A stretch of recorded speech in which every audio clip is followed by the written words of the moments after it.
Bienvenue la petite génération, toujours à l'heure. Je m'appelle Pierre Bouzidane. Je le fais exprès de redire ça parce que dans mon nom, il y a déjà deux cultures.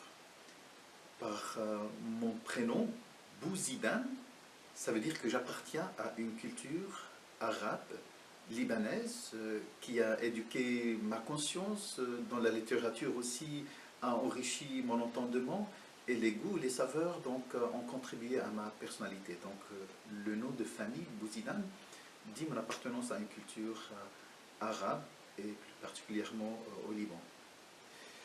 Mais il y a une autre culture dans mon nom, c'est celle de la religion. Je m'appelle Pierre, et non pas Mohamed. Ça dit aussi que je fais partie de ces chrétiens qui étaient là dans cette région, presque les premiers chrétiens. Eh bien, actuellement, je suis en Suisse, à Moutier, curé de la paroisse catholique romaine. Ce qui m'a conduit ici, c'est d'abord des études en journalisme que j'ai effectuées à l'université de Fribourg. C'est le chaos. C'est ce qui m'inquiète parce que j'ai l'impression qu'il y a le risque quand même de métastase dans toute la religion, dans toute la région. Ce qui m'inquiète, c'est vraiment que ça échappe au contrôle. Et ce risque d'embrasser toute la région du Moyen-Orient. Le Moyen-Orient est très complexe.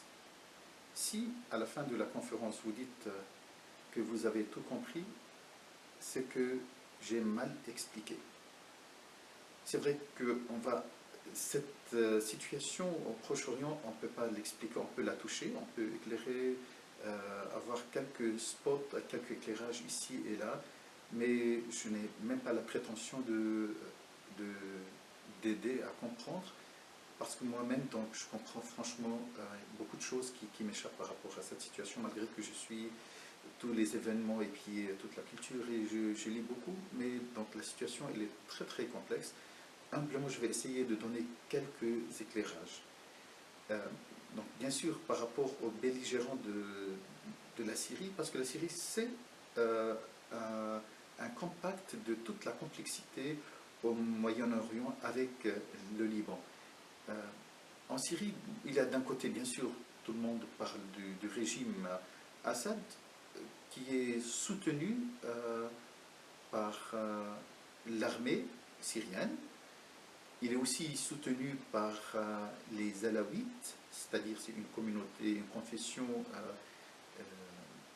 qui descend des chiistes, par une grande partie aussi des chrétiens, parce que pendant ces 2 dernières années, il a su se montrer comme protecteur des chrétiens, et indirectement, il est soutenu aussi par les Kurdes.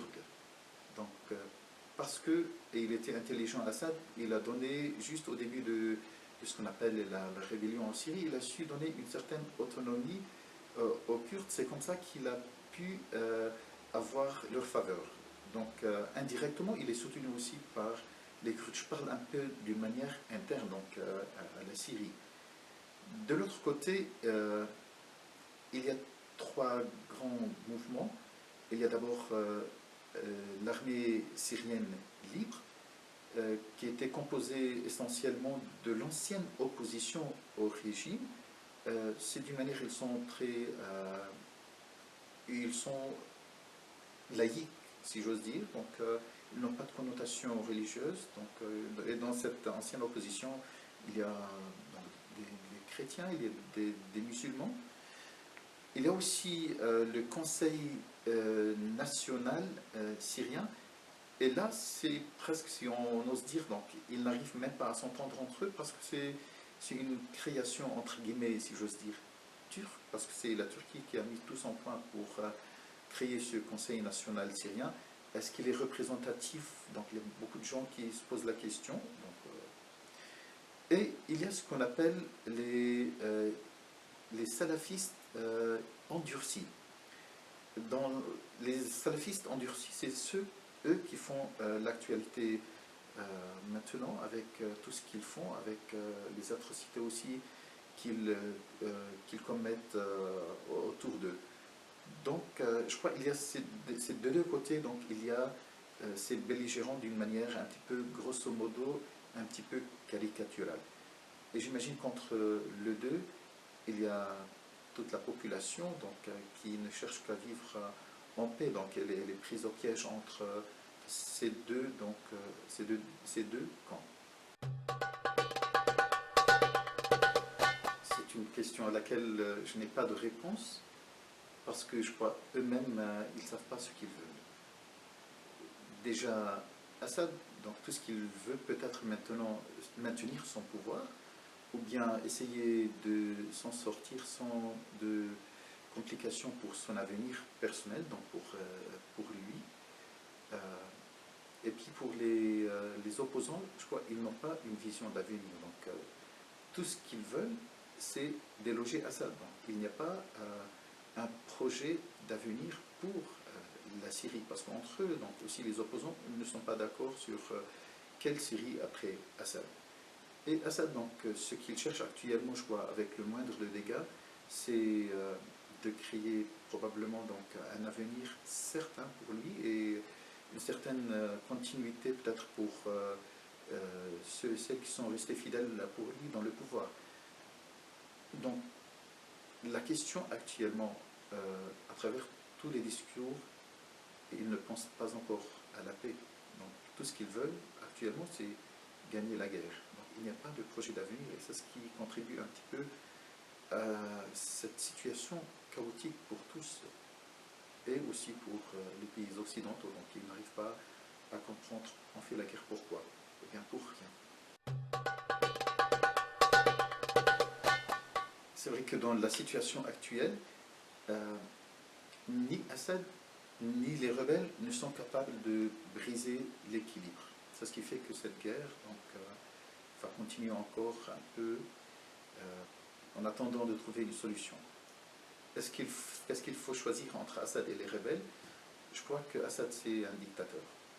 Le pire des dictateurs, il a commis des atrocités, lui et son père aussi, envers d'abord sa propre population, mais il a commis aussi d'autres atrocités au Liban, et puis moi je suis là, j'ai subi aussi ces atrocités d'Assad. Mais d'ici là, pour lui préférer les opposants tels qu'ils sont actuellement, je crois que c'est s'il renonce actuellement au pouvoir, il n'y a pas la relève. Ça va plonger la Syrie dans une situation de guerre civile incroyable. Surtout que déjà, donc, les djihadistes endurcis ont prouvé qu'ils peuvent être pires qu'Assad. D'ailleurs, actuellement, c'est eux qui font paradoxalement la propagande pour Assad, parce que les gens, les médias, quand ils voient ce que ces djihadistes sont capables de commettre, ben, ils préfèrent peut-être Assad. Raison pour laquelle actuellement donc, les gens sont pris en otage, la population, les victimes, donc, il n'y a pas de... on ne peut pas faire le choix, il n'y a pas de simple solution, il n'y a pas de bonne solution, en tout cas dans la situation actuelle.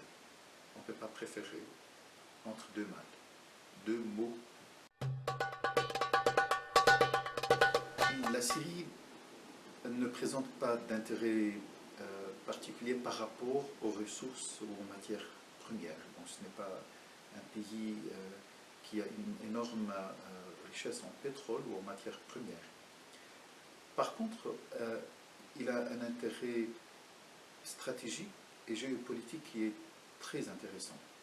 Parce que c'est un pays qu'on a considéré jusqu'à maintenant comme un pays tampon dans cette région de tension, donc d'extrême tension. Ça représente un intérêt déjà au niveau régional, que ce soit pour Israël. Ici, on parle toujours de cette région qui est instable. Il ne faut jamais oublier donc, la présence d'Israël dans cette région. Il y a de l'autre côté l'Iran, la Turquie, l'Arabie saoudite. Donc, les pays d'abord dans la région ont des intérêts dans ce qui se passe en Syrie. Déjà la Turquie, parce qu'elle veut un petit peu avoir toujours la même mise sur la question kurde, Et Assad, donc, il a tout le temps donc, essayé de manipuler cette question kurde, de financer même les Kurdes pour inquiéter la Turquie. Il y a l'Iran, avec ce rêve d'avoir toujours ce qu'on appelle le croissant rouge, le croissant fertile, qui passe de l'Iran à travers l'Irak, à travers la Syrie et vers le nord du Liban, avec un accès sur la Méditerranée. Et bien sûr, il y a aussi d'autres intérêts qui sont en relation plutôt avec la confession, c'est-à-dire avec le chiisme. Euh, et puis, il y a bien sûr l'Arabie saoudite, avec les intérêts de tout ce qui se passe avec le sunnisme. Donc, elle se présente comme protectrice des sunnites partout dans le monde. Et n'oublions pas que la majorité de la population en Syrie, c'est la confession des musulmans sunnites. Et il y a aussi l'intérêt de la cause palestinienne, puisque pendant longtemps, les pays occidentaux ont donné main libre à la Syrie pour négocier avec Israël, que ce soit la question palestinienne et la question aussi libanaise. Donc Israël, jusqu'à maintenant, avait beaucoup d'intérêt à ce que la Syrie continue à être comme ça a été, c'est-à-dire un pays stable, puisque jamais, pendant 40 ans, il n'y a eu un tir du Golan vers Israël. Donc, qu'on le veuille ou pas, ce régime d'Assad, qui a trouvé sa raison d'être pour lutter contre Israël, il n'a jamais inquiété Israël. Donc, pour Israël, c'était aussi cette stabilité qu'elle avait avec ses frontières avec la Syrie, donc c'était pour elle intéressant. Déjà au niveau régional, la Syrie, de par les frontières qu'il a avec Israël, avec la Jordanie, avec l'Irak, avec la Turquie et le Liban, c'est une région tampon et qui, plutôt, j'ose dire, stabilisateur de paix régionale. Maintenant, au niveau un petit peu international, depuis mon enfance au Liban, je croisais toujours des étudiants et puis des spécialistes syriens.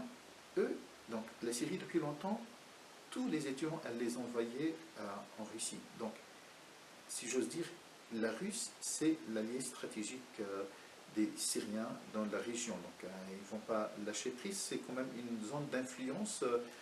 La guerre froide, elle a terminé, mais ça continue sous d'autres formes actuellement, cette zone d'influence entre les pays occidentaux, les États-Unis et la Russie, qui se déroule quand même dans cette région, raison pour laquelle, donc, au niveau même international, la Chine, elle est présente, mais comme d'habitude, elle est présente d'une manière moins médiatique, elle a des intérêts, donc elle est l'alliée aussi de la Syrie. Mais c'est des intérêts plus géostratégiques que d'avoir des influences que pour des ressources matérielles. Parce que je crois que la guerre aussi, une partie de la guerre, c'est quand même les ressources, que ce soit pétrolières ou bien les ressources aussi par rapport à l'eau, parce que on pense que la pétrole c'est l'or, eh bien, contrairement à ce qu'on pense, c'est l'eau qui est l'enjeu actuellement, en tout cas au Proche-Orient. Ce qui est sûr, c'est que la guerre engendre la guerre, la violence engendre la violence. Et la frappe contre le régime, c'est la guerre, donc c'est la violence. Et on ne peut pas concevoir qu'une frappe pourrait créer donc, quelque chose, la violence, qui pourrait créer ou favoriser la paix. Mais d'après mon regard, je ne crois pas que c'est important de le dire que ni les États-Unis, ni les pays occidentaux ou la France ne veulent se débarrasser d'Assad. Ils ne veulent pas se débarrasser parce que pour le moment, il n'y a pas de la relève. Donc, ils veulent négocier avec Assad. Et je crois que c'était presque un coup médiatique, si j'ose dire, pour obliger Assad à faire des concessions. Ben, c'est ce qui se passe actuellement, puisqu'il fait de la concession sur ses armes chimiques. Et c'est vrai que aussi, c'est quelque chose de très complexe, parce que jusqu'à maintenant, il y a plus que 100 000 victimes donc, qui ont été morts donc, de cette guerre. Et puis, la communauté internationale n'a pas bougé. Par rapport aux armes chimiques, je crois que les enquêteurs des Nations Unies n'ont pas pu déterminer qui en est les responsables. Donc, je ne suis pas plus expert qu'eux, mais je m'abstiens de... Je n'ai pas, j'ai aucune idée. Et je crois que ça contribue à cette confusion dans ce conflit. Donc, c'est vraiment profitable pour les rebelles, mais le régime Assad n'est pas aussi bête pour utiliser... C'est un coup monté, mais ça reste un mystère.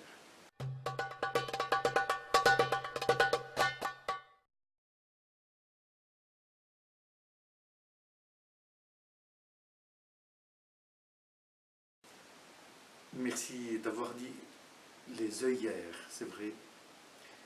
Je crois que dans la croissance et puis la maturation humaine des pays occidentaux, ça vous a conduit, que ce soit la diversité culturelle, philosophique, ça vous a convergé vers un patrimoine commun pour les pays occidentaux, ce qu'on appelle ce patrimoine commun de valeurs, de droits, qu'on appelle les droits de l'homme. Mais ce que les pays arabes reprochent beaucoup, c'est qu'il n'y a pas ce facteur de la religion dans ces droits. Or, dans la manière de traiter ou de travailler ou de promouvoir la démocratie dans ces pays, les pays occidentaux ont été presque mépriser le facteur religieux. Or, on ne peut pas comprendre cette région sans le facteur religion. La religion imprègne toute la vie des gens, que ce soit les pays, les musulmans ou les chrétiens. Donc c'est une religion, comme ici vous dites, vous êtes une société médiatique où les médias jouent le rôle primordial dans la vie des gens. Là-bas, c'est une religion, une société religieuse dans le sens où la religion, elle est là, elle est présente dans tous les moments de la vie, dans tous les âges, dans toutes les attitudes. Donc déjà ce mépris pour le facteur religieux offusque pas mal de pays arabes et musulmans aussi. C'est ce qui fait que, mais ça n'empêche pas que les droits universels de l'homme, ce n'est pas quelque chose qu'on décrète, mais c'est quelque chose, un but vers lequel il faut atteindre. Et je crois que les pays occidentaux ont eu au moins 3 siècles pour arriver à cette réflexion, et il faut peut-être vivre ou aider aussi d'autres pays. Ce n'est pas quelque chose qu'on impose de l'extérieur, mais c'est quelque chose qui doit venir de l'intérieur. Le printemps arabe, il a commencé de cette manière. C'était de la base, c'est les gens, c'est une certaine attente de la paroisse, de la part des populations. Donc, les droits universels de l'homme, pour moi, c'est un patrimoine qui pourrait être commun à tous les pays, mais ça doit être plutôt un but et non pas un décret qu'on impose. Et il faut bien sûr différencier entre ce que la démocratie et les droits de l'homme. La démocratie, je crois que c'est un système politique propre à une région, mais qui n'est pas forcément applicable. Il y a d'autres systèmes politiques qui respectent aussi l'homme et qui respectent aussi ses droits. Ceci dit, c'est l'autre part en moi, donc cette part chrétienne en moi qui dit que si, donc il y a des valeurs de respect de l'homme, de l'égalité, de la liberté de conscience, l'égalité entre hommes et femmes. Ça, c'est des droits qui sont importants pour moi, le chrétien, et je crois que je trouve mon ministère, il est dans ce sens-là dans les pays arabes. Aider ces pays quand même à respecter l'égalité entre hommes et femmes. Donc, c'est-à-dire que la moitié de la population, elle est opprimée par l'autre moitié. Et la liberté de conscience, ce n'est pas toujours acquis par ces pays. D'où je comprends que les valeurs communes, il faut en avoir, il faut les chercher, mais ce n'est pas avec la guerre qu'on peut le faire, ce n'est pas en imposant un système économique, financier ou politique qu'on arriverait à ces valeurs communes entre les pays occidentaux et les pays arabes. Cette question me rappelle ce que j'ai entendu à la radio. C'était au début de septembre. Je revenais d'une rencontre d'une assemblée générale du Centre catholique radio et télévision. Puis c'était le forum, et dans ce forum, ils ont accueilli la conseillère fédérale Somaruga, parce qu'elle venait d'annoncer comme quoi la Suisse allait accueillir 500 réfugiés syriens, mais pas en une seule fois, mais sur une période de 3 ans. Et les journalistes qui l'interviewaient étaient inquiets pour savoir comment la Confédération allait financer l'accueil de ces 500 réfugiés syriens. Ça m'a fait un petit peu sourire, puisque c'est dans le même journal, je crois que c'était vers midi, qu'il venait d'annoncer qu'au Liban, ils ont presque dépassé les 800 000 réfugiés dans un petit pays, 4 fois plus petit que la Suisse, 800 000 réfugiés syriens. Vous imaginez, entre 500 accueillis par la Suisse et nous, donc 800 000. Il est vrai que vous avez cette possibilité, cette chance de pouvoir gérer le flux ou l'arrivée des Syriens. Mais nous, donc, la situation humanitaire, elle est telle qu'on ne peut gérer. Donc, on accueille. Donc, on accueille les gens, on accueille les réfugiés, et puis après, on essaye de trouver une solution. C'est vrai qu'on subit donc cette situation, et c'est vrai, j'ai entendu un de mes amis en parlant, il m'a dit, mais il n'y a pas de réfugiés au Liban, il n'y a que des Syriens. C'est pour dire que les Libanais aussi, en 2006, quand Israël a bombardé presque pendant 3 jours, pendant 30 jours le Liban, eh bien, une grande partie des Libanais se sont allés réfugier en Syrie. Et puis nous avons été accueillis par les Syriens.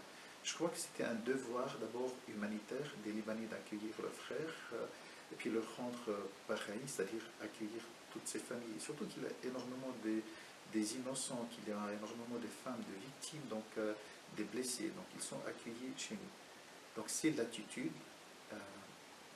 Et puis après, c'est vrai, pour l'avenir, ça va peser sur la société libanaise, parce qu'imaginez, c'est 1/4 de la population sont des réfugiés. Le Liban, c'est 4 millions. Bien, imaginez maintenant, presque il y a, parce que jusqu'à Noël, l'ONU s'attend à ce que ça dépasse de 1 million de réfugiés au Liban. Ça pose beaucoup de problèmes de santé. Ça pose un problème économique au Liban. Ça pose un problème de sécurité. Ça pose un problème humanitaire de l'accueil. L'avantage au Liban, c'est que la majorité de ces gens sont accueillis dans des familles. Parce que même avant cette vague actuellement de réfugiés, il y avait presque plus que 300 000 employés ou travailleurs suisses au Liban et qui étaient installés au Liban. Donc, c'est-à-dire que ces travailleurs ont accueilli aussi leurs familles. Nous n'avons pas une concentration des réfugiés dans des camps. Le Liban ne peut pas gérer ça. Nous avons de l'expérience mauvaise, malheureuse avec les Palestiniens. Mais actuellement, puisqu'il y a la session, l'Assemblée générale de l'ONU, le président libanais essaye de demander de l'aide à la communauté internationale, parce que ça va devenir vraiment un problème pour le Liban, problème aussi d'instabilité, parce que les mêmes composantes du conflit syrien se trouvent au Liban. Parce que la guerre, qu'on le veuille ou pas, elle est en train de se détourner en une guerre confessionnelle entre les sunnites et les chiites. Et voilà l'implication aussi du parti libanais Hezbollah dans la guerre en Syrie pour protéger les villages et les lieux de culte chiites. Ce qui veut dire que ces mêmes composantes qui sont en Syrie vont se retrouver au Liban. Et jusqu'à maintenant, il y a eu quelques tensions déjà et quelques voitures protégées au Liban. Eh bien sûr, si ça éclate au Liban, ça pourrait aussi être bénéfique pour le régime syrien, pour détourner l'attention de ce qui se passe en Syrie. Donc, c'est un poids lourd, malgré la volonté d'accueil, l'hospitalité, la reconnaissance des Libanais envers les réfugiés syriens. C'est une situation humanitaire, on ne peut qu'accueillir, mais c'est sûrement que ça va poser un problème pour l'avenir proche du Liban. Je me rappelle de petites anecdotes. après la mort de Jésus-Christ et sa résurrection, il y avait cette idée comme quoi Jésus il allait revenir tout proche. Eh bien, les disciples ne se sont pas souciés à écrire ou rédiger les mémoires de Jésus-Christ parce qu'il allait de toute manière revenir et que la fin était proche. Et ce n'est qu'avec les ans, et peut-être 30 ans après qu'ils ont dit, mais il ne vient pas, raison pour laquelle ils ont commencé à dire, mais il faut rédiger les évangiles, mettre en papier ce que nous avons vécu avec Jésus-Christ. C'est le première année. Donc la deuxième, c'est que j'avais 8 ans quand la guerre au Liban a commencé, c'était en 1975, et puis j'entendais partout, ah, mais c'est une question de quelques mois, et puis on va trouver une solution. Et puis la guerre a duré, malheureusement, 16 ans. Je me demande, est-ce que ce qui se passe en Syrie, et comme tu le poses la question, est-ce que ça va se transformer en une guerre d'usure? Parce que pour le moment, il n'y a pas de perspective d'avenir dans cette guerre. Et même si les deux parties, c'est-à-dire l'armée syrienne libre, si j'ose dire, et le régime trouvent une solution, maintenant, il y a des cassures, des blessures entre les communautés, entre les sunnites et les alaouites. Il y a eu des massacres qui ont été... C'est un travail de longue haleine, mais on n'en est pas encore là. Donc, pour le moment, il n'y a pas d'avenir et ça risque malheureusement de générer beaucoup encore de victimes, d'atrocités de deux côtés, puis de pauvreté, de souffrance, de violence. Je ne suis pas sceptique, mais je ne vois pas de perspective d'avenir, malgré qu'on essaye de trouver, d'influencer, sauf par un miracle. Eh bien, le miracle, parfois, ça prend du temps. J'ai l'impression que la Syrie, c'est comme un guêpier dans lequel se sont fourrés des décideurs politiques et ils n'arrivent pas à s'en sortir. Chaque fois que quelqu'un essaie de trouver une solution, il se confronte à l'échec. Bien sûr que les médias sont importants dans la vie des gens, mais les médias ne sont pas tout puissants. Et si on parle d'une manière générale des médias, mais si on regarde derrière ces médias, il y a des journalistes. Et les journalistes eux-mêmes sont confrontés parfois à la complexité d'une situation. Et ils viennent voir cette situation avec leur prisme, avec peut-être des valeurs, avec une manière d'interpréter les choses.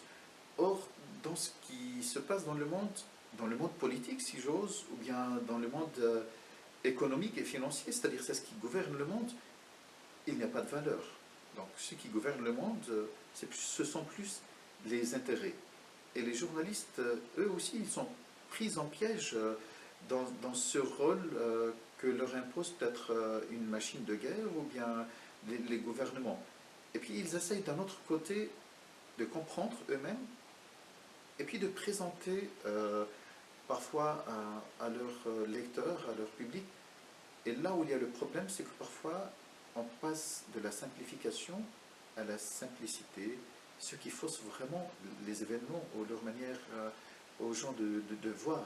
Donc il faut éviter donc, de vivre ce simplisme ou cette banalisation des faits, d'où l'importance donc de diversifier son exposition aux médias, ne pas seulement avoir comme seule information les médias, élargir un petit peu avec d'autres lectures, avec des livres historiques, comprendre un petit peu, prendre de la distance, parce que l'histoire ne s'écrit pas en 2-3 jours, donc il faut revenir un petit peu aussi à ce qui motive la situation géopolitique, historique.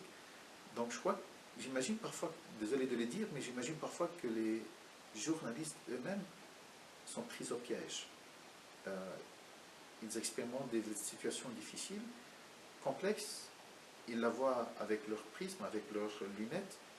Or, parfois traduire ça à un public, on est déjà trop loin de la réalité. D'où l'importance donc d'être prudent dans le traitement ou l'exposition aux médias. Un petit exemple, il y a une semaine, il y a eu cet attentat pris en otage au Kenya, à Nairobi, les médias ici en Suisse, ils en ont parlé presque pendant 2 3 jours. Et c'est impressionnant, c'est que un jour aussi, c'était dimanche passé, il y a eu cet attentat contre les 2 églises en Pakistan. Ça a fait plus que 80 morts et des centaines de blessés. Ça n'a pas trouvé écho dans les médias. Et personnellement, je me dis, mais pourquoi?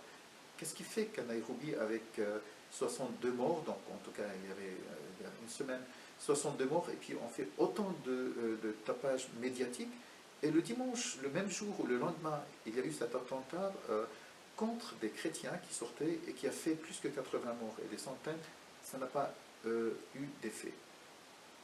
Est-ce que c'est un traitement médiatique? Quels sont les intérêts? La raison pour laquelle je crois que les médias ont un rôle tout simplement de nous présenter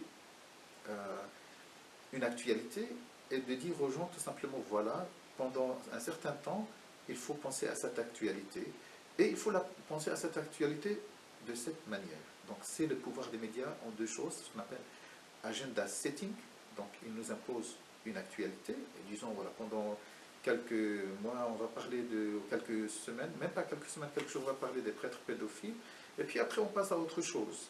Maintenant, on va parler du Kenya, puis on oublie qu'il y a aussi en même temps d'autres actualités qui se dépassent. J'imagine, je pense que les journalistes sont aussi pris en piège dans cette complexité de la réalité, et ils essayent tant bien que mal de la présenter aux lecteurs et puis au public.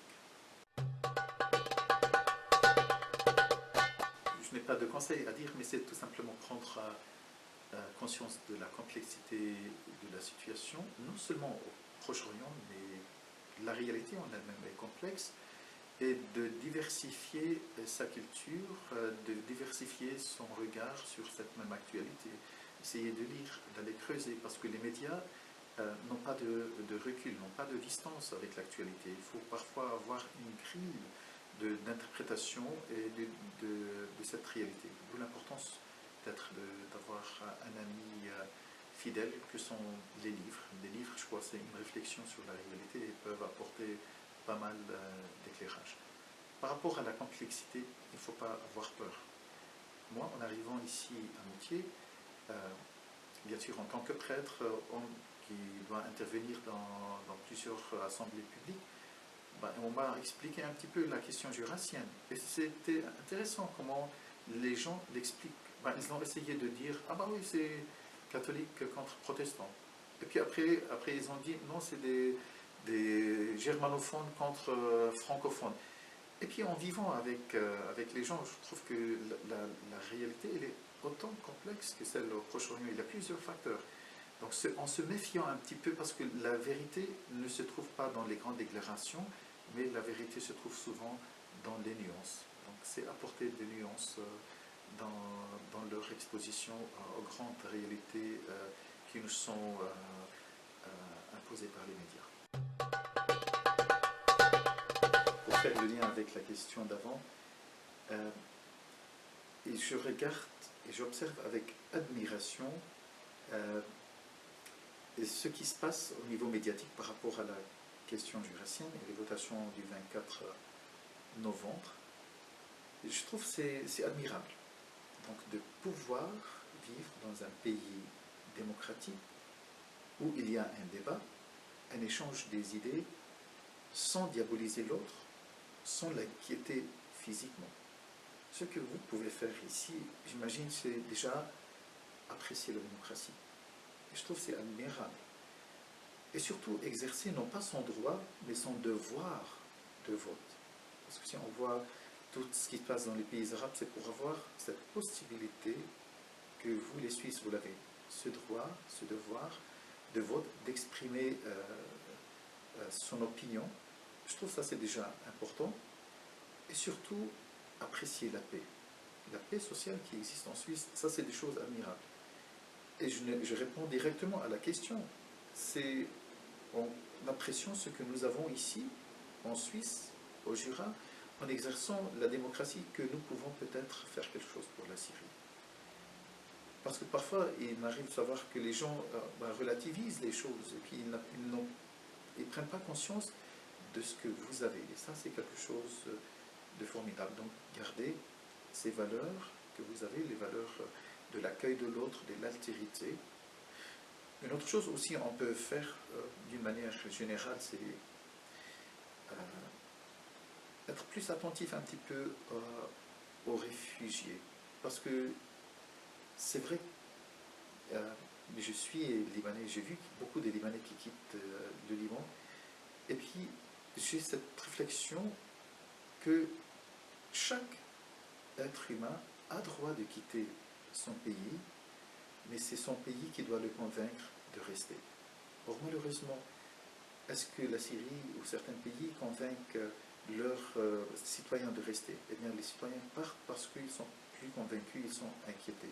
Je crois que l'accueil un petit peu des réfugiés, l'accueil aussi des situations d'extrême pauvreté autour de nous, je crois que ça c'est quelque chose de faire. Et un peu au-delà, pour qu'on ne soit pas dans le non-prisme, je crois que vous avez, Suisse, trois moyens importants donc, pour aider en Syrie.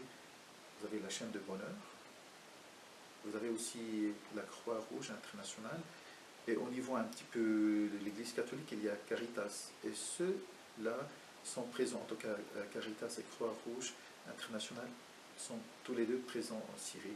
Je crois une manière d'attention, d'aider ces deux organismes, c'est une manière d'être sûr que les réfugiés syriens seront aidés et en Syrie et aussi dans les pays limitrophes qui les accueillent. Donc apprécier déjà la paix, la démocratie et aussi aider même financièrement autour avec ces associations. Eh bien, pour le petit jurassien, j'espère que j'ai contribué à une meilleure compréhension de cette situation et non pas à jeter plus de confusion. Et puis, personnellement, je me réjouis déjà d'assister avec beaucoup d'admiration à ce débat chez vous le 24 novembre.